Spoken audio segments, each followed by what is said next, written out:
Have you ever left a conversation with a person, be that your coworker, family, or a friend, and you felt completely drained? Like you felt so drained to the point where you felt as if you needed to take a nap, but there was no physical labor involved. Yeah, that part right there. Today, we are diving a little bit deeper into energy vampires, their habits, ways, and even their tactics that they impose onto you and to other people that leave you feeling drained of all of your life source. And we will also talk about why it's important to limit your time with energy vampires. If that sounds like something that you are interested in, definitely stay tuned for this video. But before we get started, it's only proper for me to introduce myself. My name is Keisha. I write books, ebooks, and audiobooks that help pull you from the emotional wreckage caused by the wears and the tears of life. So let's go ahead and jump right into it. Today's video is titled Energy Vampires and Why You Feel Exhausted After Hanging Out with Them. Funny thing about being around energy vampires is that your body knows way before you decide to admit that, hey, my family member or my friend is a little bit exhausting. They really are an energy vampire. They are unsafe to be around for long periods of time. When you are around genuine and authentic people, your nervous system is at ease, is at a say it feels like it's in a safe space. When you are around genuine and authentic people, that's your safe space. Your your nervous system is able to relax. You're able to let your hair down. You're able to be yourself. You don't have your guards up. You're not you don't have to, your body is not tense because you don't have to mind your words. You don't have to watch what you say. You don't have to be nervous or in a heightened state of anxiety because you wondering how this conversation about to go. Are they finna ask you to borrow some money? Are they, what you gonna have to do? You about to go out of your way. You have to, your life is about to be disrupted because their life is always in a state of constant, heightened, how could I put, what's the word?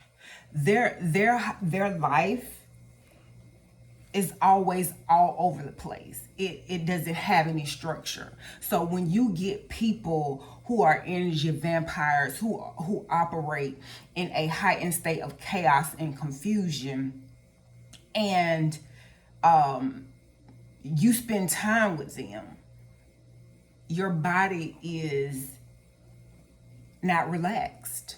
Now, I found this with myself now, so I'm not telling you something that I haven't experienced, but I noticed like I'm taking very shallow breaths. My body is tense. Fences are up because essentially you are bracing yourself. Your body is bracing itself for, stop it. Your body is bracing itself for the favor that they are about to ask you. You're just trying to figure out how you gonna respond and not be rude.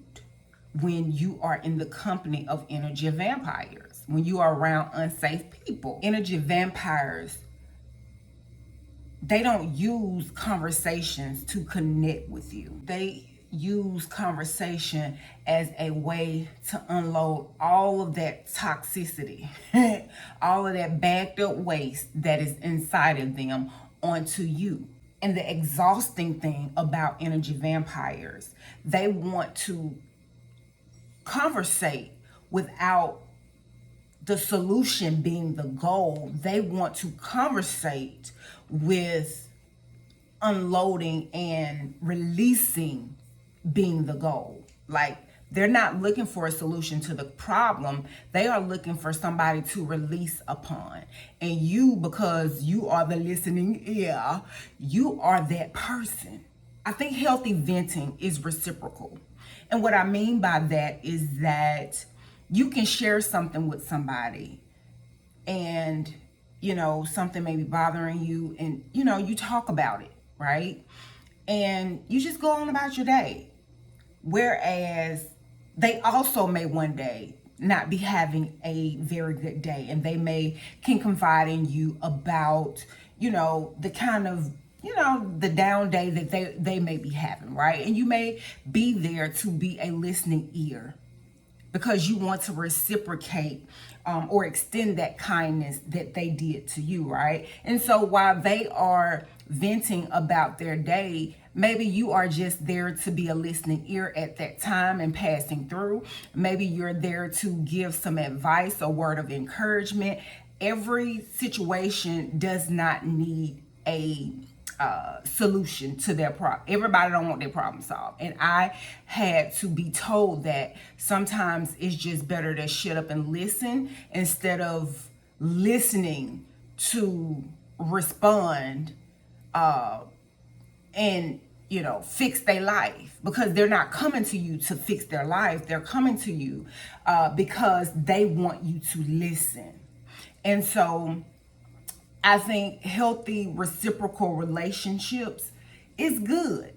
However, an energy vampire has the ability to treat you like a psychological trash can. And I had to tell one of my friends at the time, I said, look, I know you feel like I'm a great listener, which I try to be.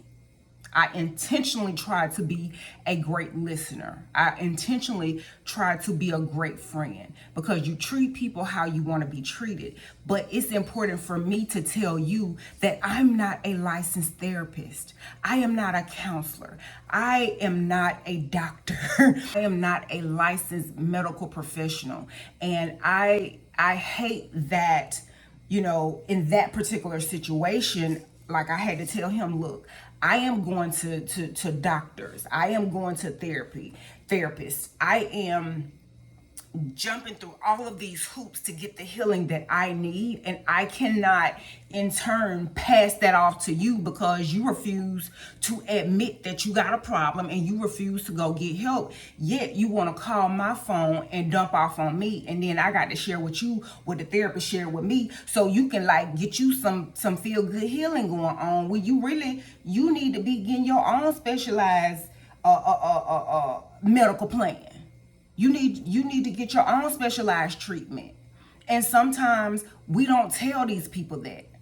You know why? Because we don't want to hurt nobody's feelings. And one thing I had to realize about that particular friendship is that he didn't want a solution to his problem. He wanted to be that hamster on the wheel that needed to keep coming back to me, telling me about his life, telling me about his feelings, telling me about his emotions, telling me about his problems, so he can get his fix of empathy that he was looking for. He really wanted attention. He didn't get it a lot growing up. And so he needed his fix. He needed, you'll hear people say, narcissists need their supply. He needed his supply. And I had to just tell him, look, I can't feed you and myself too.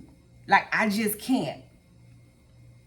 And so energy vampires are not looking for that solution. They want to get their fix of empathy.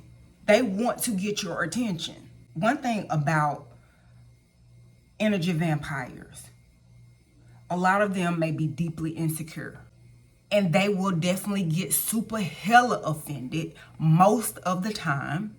So you have to walk on eggshells when you are around them. So it may be hard for you to tell somebody this. You are forced to be hyper vigilant at all times when you are in their company. You have to be cognizant of what you say. You are constantly filtering your words before you say them. You have to monitor how you say stuff, the tone in which you use when you talk to them, because you are managing their emotions, their emotional response. You are also managing the conversation, and you're also managing yourself. And no wonder your body, no wonder your nervous system is a wreck around energy vampires. That's too much stuff to manage. It's just too much stuff to manage, okay? Because you are doing the emotional lifting for you, them, and the entire encounter that you two are having. They expect you to be available all the time. They expect you to be a flawless listener to their problems that they are not looking for a solution to anytime soon. They want you to always take their side. Remember, energy vampires also, they have the ability to be victims all the time as well. And you also have to constantly cheer them on. You have to be their pep squad. You have to be their cheerleader, okay? But let you be in need of these same things that they expect of you. They will either be unavailable, they don't have time. If they do have time, they are going to be highly irritated and impatient. They more than likely just would not be completely engaged. And I talk about this in depth in my book, How to Spot a Counterfeit Friend. I talk about how energy vampires, I see them as parasites. The best way to get rid of parasites is to detox yourself from those parasites. Going forward, when it is time for you to have an encounter with this energy vampire, I want you to rate your current energy level when you have to deal with these people on a scale from 1 to 10. When you leave their presence, check your battery meter. If that friend constantly drops your battery meter down to a 4 or 5, it's no longer an opinion. That person is indeed an energy vampire. If you decide to engage with them, let them know up front, hey, I'm busy. I only have a few minutes. What's up? 9 times out of 10, they're going to say, well, hey, because in their mind, they know a few minutes ain't long enough for them to dump their problems off on you. They're going to say, well, look, call me back later when you get a moment. I got to tell you about XYZ element of P. Now, just go ahead and tell me now, because when I get done with this, I'm probably going to be really tired and I'm just going to crash. So what you need to tell me? They hate that because you're setting a boundary that will not enable them to have unlimited, unfettered access to your time. Limiting their access to your time will prevent them from draining all of your energy. You need your energy to be productive. You need your energy to go about your day, your energy to be able to be mentally present for your day with the people that you got to interact with on your job, with the people that you got to get out here and drive in traffic with, right? You need that mental energy. You do. But if you spend a lot of time with energy vampires, they will exhaust you of your energy. They will exhaust you of your time. And they will exhaust you of your effort. And you didn't do any physical labor. All you did was allow them into your space. And they took everything but the paint off the walls. If nobody told you that an energy vampire is a taker, Keisha from WordsThatRestore.com is telling you today that energy vampires are takers. They take stuff. I hope this video helped you, and make sure you stay tuned and subscribe to the channel.